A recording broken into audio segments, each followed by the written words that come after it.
లోకేష్ గారు చిత్రం కూడా చేశాడు. ఏదైతే మెగా డిఎస్ అనే పేరుతో దగా డిఎస్సి కూడా మార్చడం ఉంది. అర్హులంతా కూడా అనర్హులుగా మార్చారు. అనర్హులందరికీ కూడా ఈరోజు పీఠం ఎక్కించాడు. డిఎస్సిలో మన జరిగిన డిఎస్సిలో కూడా ముఖ్యంగా స్పోర్ట్స్ కోటాలో కావచ్చు, తర్వాత పేపర్ లీక్ అయిన ద్వారా కూడా ఇంతవరకు ఏదో మేము అంటూ ఉంటే ఇదే విషయాన్ని కూడా చాలా స్పష్టంగా కూడా వైఎస్ఆర్ కాంగ్రెస్ పార్టీ అధ్యక్షులు మాజీ ముఖ్యమంత్రి జగన్మోహన్ రెడ్డి గారు ప్రెస్ కాన్ఫరెన్స్ పెట్టి సాక్ష్యాలతో సహా కూడా బయటకు కూడా ఇవ్వడం జరిగింది.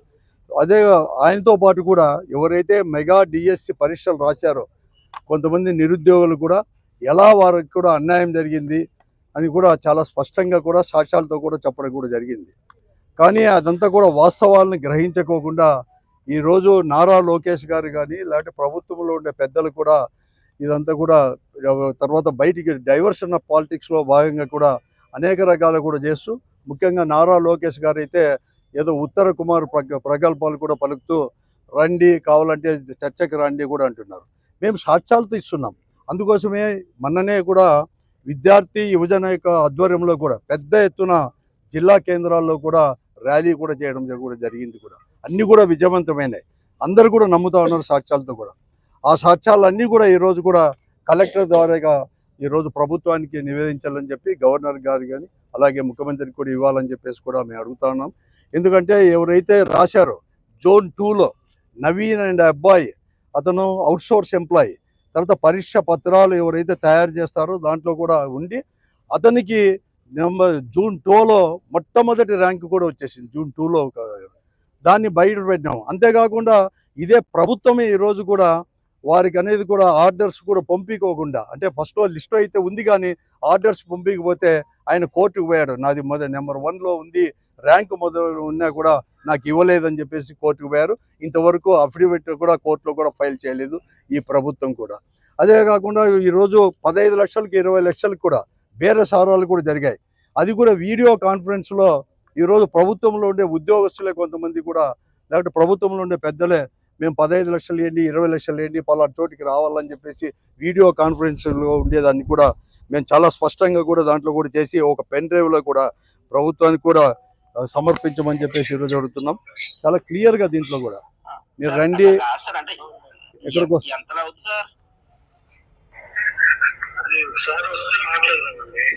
ఈ అభ్యర్థి ఎంత అవుతుంది అంటే అవన్నీ మాట్లాడుకుందాం రండి అని చెప్పేసి మీరు పలానా చోటికి రాండి అని చెప్పేసి దాంట్లో ఒక పెన్ డ్రైవ్లో వేసి ఇక్కడ కలెక్టర్ గారికి కూడా సమర్పించడం జరిగింది. ఇవన్నీ కూడా చేయడం కూడా జరిగింది. కూడా ఈరోజు వెంటనే కూడా రాజీనామా చేయాలి. రాజీనామా చేయకపోతే విద్యాశాఖ మంత్రి లోకేష్ గారు అతన్ని బర్తరఫ్ చేసి సిబిఐ ఎంక్వైరీ జరగాలని చెప్పేసి వైఎస్ఆర్ కాంగ్రెస్ పార్టీ కూడా డిమాండ్ చేస్తుంది. దాన్ని కూడా చేశాం. అలాగే ఈ రాష్ట్రంలో కూడా ఈ కూటమి ప్రభుత్వం ఏర్పడి 25 మాసాలు అంటే 2 సంవత్సరాలకు పైబడి కూడా అయింది. ఈ 2 సంవత్సరాల్లో దాదాపుగా కూడా ఈరోజు ఫీజు రియంబర్స్మెంట్ అంటే విద్యా దీవెన కానుక అలాగే వసతి దీవెన ఇవన్నీ కలిపి 9,500 కోట్ల రూపాయలు కూడా ఈరోజు విద్యార్థులకు అంటే కాలేజీలకు కూడా బకాయి కూడా పడింది ఈ ప్రభుత్వం కూడా. కాబట్టి వాళ్ళకి వెంటనే కూడా కోర్స్ అయిపోయినా కూడా సర్టిఫికేట్లు ఇవ్వకోకుండా ఈరోజు మేము ఇవ్వకోకుండా మీరు ఫీజు కట్టండి మీరు సర్టిఫికేట్ తీసుకోమండి అని చెప్పేసి కాలేజీ చెప్తున్నారు. అందుకోసమే వాళ్ళకు కోర్సు పూర్తి చేసినా కూడా ఉద్యోగాలు పోవాలంటే కూడా సర్టిఫికేట్ రాని వైనాల్లో వెంటనే ఆ ఫీజు రీయింబర్స్మెంట్ ద్వారా అన్నీ కూడా 9,500 కోట్ల రూపాయలు కూడా చెల్లించాలని చెప్పేసి కూడా చెప్తున్నాం. అలాగే నిరుద్యోగ వృత్తి కూడా ఒక్కొక్క నిరుద్యోగికి 3,000 రూపాయలు ఇస్తామని కూడా చెప్పడం జరిగింది. 25 మాసాలు అయిపోయింది కాబట్టి 25 మాసాల్లో ఒక్కొక్క నిరుద్యోగికి ఈ రాష్ట్రంలో 75,000 రూపాయలు ఈరోజు ప్రభుత్వం అనేది కూడా చెల్లించాల్సిన అవసరం ఉంది. అవి కూడా వెంటనే కూడా ఇవ్వాలని చెప్పేసి ఈ 3 డిమాండ్లతో కూడా ఇవ్వాలని చెప్పేసి ఈరోజు మన కలెక్టర్ గారికి కూడా మేమందరూ కూడా వైఎస్ఆర్ కాంగ్రెస్ పార్టీ నాయకులు మా పార్టీ ఈ జిల్లా సమన్వయకర్తలు కావచ్చు అబ్జర్వర్ కానీ అలాగే అందరు నాయకులంతా కలిసి కూడా మేము ఇవ్వడం కూడా జరిగింది. ఇవే కాకుండా ఈరోజు మొన్ననే ర్యాలీ చేశాం. మేము ఒక కార్యాచరణ కూడా ఈరోజు వైఎస్ఆర్ కాంగ్రెస్ పార్టీ ఒక కార్యాచరణ కూడా ప్రకటించింది. 4వ తేదీ 3-4 తేదీల్లో సమావేశాలు, ఆ తర్వాత 6, 7, 8, 9 తేదీల్లో కూడా రిలే నిరాహార దీక్షలు, ఆ తర్వాత ర్యాలీలు అని చెప్పేసి కూడా అంటే ఉద్యమం అనేది కూడా ఉధృతం చేసేదానికి కూడా వైఎస్ఆర్ కాంగ్రెస్ పార్టీ కూడా నిర్ణయం చేసుకుంది. ప్రజలను కూడా సమీకరించి ఈరోజు ప్రజలందరూ ఏదైతే కోరుతూ ఉన్నారో, ఎందుకంటే మొన్ననే కూడా ఈరోజు ఢిల్లీలో కూడా కేంద్ర విద్యాశాఖ మంత్రులు కూడా ఈ నీట్ పరీక్షలు కూడా పేపర్ లీక్ అంటే ప్రెజర్ వలన అతను కూడా మొదట రాజీనామా ఇవ్వలేదు. కానీ ఎవరెవరు ప్రభుత్వంలో ప్రతి దానికి కూడా జవాబుదారీ కావాలని చెప్పేసి, రెస్పాన్సిబిలిటీ తీసుకోవాలని చెప్పేసి దాంట్లో పెద్ద ఎత్తున యువత అంతా కూడా చేస్తే రాజీనామా ఇచ్చారు. అదేవిధంగా స్పోర్ట్స్ కోటా కింద ఇచ్చిన జీవోల విషయంలోనూ పారదర్శకత లేకుండా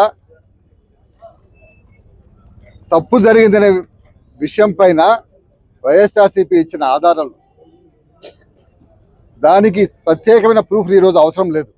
ఎందుకంటే ఈరోజు నవీన్ అనే అతనికి జోన్ 2లో ఎవరైతే అవుట్ సోర్సింగ్ ఇచ్చారో అతనికి ఉద్యోగం ఇచ్చిన తర్వాత, అతనికి ర్యాంక్ వచ్చిన తర్వాత అతనికి మీరు ఇవ్వలేదంటే అప్పటికే అర్థం ఏమంటే, అక్కడ మీరు తర్వాత లెటర్ పంపిన అర్థం ఏమంటే దానికి క్లియర్గా మీరు పెట్టిన విధానంలోనే తప్పు ఉంది దానికి ఇది ఒక ఉదాహరణ. అదేవిధంగా డిఎస్సిలో స్పోర్ట్స్ కోటా కింద నేషనల్ లెవెల్లో ఉండే వాళ్ళకి కాకుండా లోకల్గా ఇంటర్ కాలేజీలో వీటిల్లో వచ్చిన వాళ్ళకి అందరికీ కూడా మీరు ఉద్యోగాలు ఇచ్చినారంటే ఇదే పూర్తిగా మీకందరికీ ప్రూఫ్ అని చెప్పి మనం చేసుకుంటున్నా. ఇంకొకటి ఏమంటే, మీరు పదే పదే విద్యామంత్రి గారు చెప్పడం జరిగింది, నిరుద్యోగ వృత్తి కింద 3,000 రూపాయలు ప్రతి ఒక్కరికి ఇస్తామని చెప్పి. అది ఎవరికి వెళ్ళలేని విషయం కూడా తెలిసిన విషయం. ఈ విధంగా అనేక సంవత్సరాలు కష్టపడి చదివిన విద్యార్థులు ఉద్యోగాల కోసం పెట్టుకున్న వాళ్ళకందరికీ కూడా ఈరోజు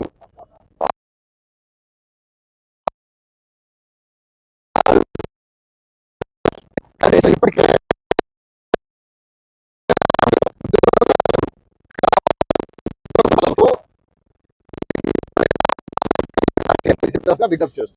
ఇక్కడికి విచ్చేసినటువంటి గౌరవ పెద్దలందరికీ నా నమస్కారాలు తెలియజేసుకుంటున్నాను.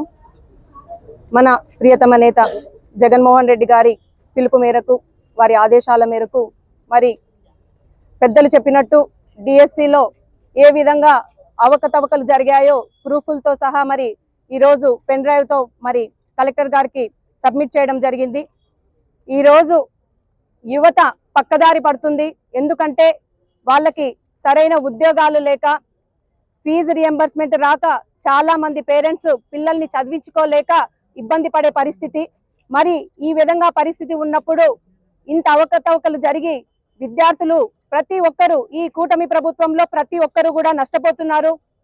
ఈరోజు నారా లోకేష్ గారు ఖచ్చితంగా వీటి మీద సమాధానం చెప్పుకోకుండా మరి వ్యవహరిస్తున్న తీరు నిజంగా బాధాకరం.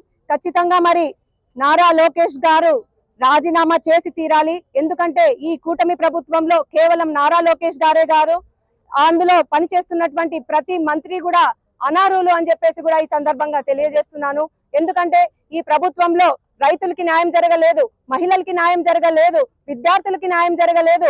ఇప్పుడే మీరు చూస్తున్నారు, అంగన్వాడీ వాళ్ళు కూడా బయట ధర్నా చేయడం జరుగుతుంది. ఈ విధంగా చూసుకుంటూ పోతే మరి ఏ ఒక్కరికి కూడా న్యాయం జరగలేదు. విద్యార్థులు, యువత అంతా కూడా ఈరోజు ఉద్యోగాలు లేక, సరైన చదువు లేక, విచ్చలవిడిగా మద్యం దొరుకుతుంటే, గంజాయి దొరుకుతుంటే వారు పక్కదారి పట్టే పరిస్థితి ఈ రాష్ట్రంలో ఏర్పడింది. ఎందుకంటే దీన్ని చాలా లోతుగా ఆలోచన చేయాలి. ఈ రోజు రేపటి భవిష్యత్తుని దృష్టిలో పెట్టుకొని ఏ రాష్ట్ర ప్రభుత్వమైనా కూడా ఆలోచన చేయాలి. కానీ ఈ రోజు మన రాష్ట్ర ప్రభుత్వంలో జరుగుతున్నటువంటి అవినీతి, ఈ రోజు ఒక గురుకుల స్కూల్ పాఠశాలలో మనకి ఒక పిల్లవాడికి చేర్పియాలి అంటే కూడా కమిషన్లు తీసుకొని, డబ్బులు తీసుకొని సీట్లు ఇప్పించే పరిస్థితిని మనం చూస్తున్నాము. ఈ విధంగా రాష్ట్రంలో ఈ పరిస్థితి కొనసాగితే మరి ఈ రాష్ట్రం ఏ విధంగా ఇబ్బంది పడాల్సి వస్తుందో, ప్రజలు ఏ విధంగా ఇబ్బంది పడాల్సి వస్తుందో ప్రతి ఒక్కరూ ఆలోచన చేయండి. ఈ రోజు మరి పవన్ కళ్యాణ్ గారిని చూసుకుంటే ఆయనకి పంచాయతీరాజ్ మంత్రిని ఇచ్చారు. ఆయన ఏమో ఏది పట్టించుకోడు. ఎందుకంటే ఆయనకి చదువు లేదు. ఎన్నో వందల బుక్కులు చదివానని ఆయన చెప్తారే గాని మరి అది ఎవరికి ఉపయోగం? ఈ రోజు విద్యార్థులు ఇంత ఇబ్బంది పడుతుంటే కనీసం ఒక ప్రెస్ మీట్ ఇచ్చే పరిస్థితిలో కూడా ఈ ముఖ్యమంత్రులు లేరు. ఈ రోజు హోమ్ మినిస్టర్ గారు చూసుకుంటే కక్ష సాధింపులు ఎక్కువైపోయాయి ఈ కూటమి ప్రభుత్వంలో. ఇలా ప్రతి ఒక్కరికి కూడా ఖచ్చితంగా సమాధానం ఈ మంత్రులు, కూటమి ప్రభుత్వం నాయకులు చెప్పాలి. విద్యార్థులంతా మా కోసం కాదు పోరాటం చేస్తుండేది, మేము పోరాటం చేస్తున్నది మీకోసం, మీ భవిష్యత్తు కోసం.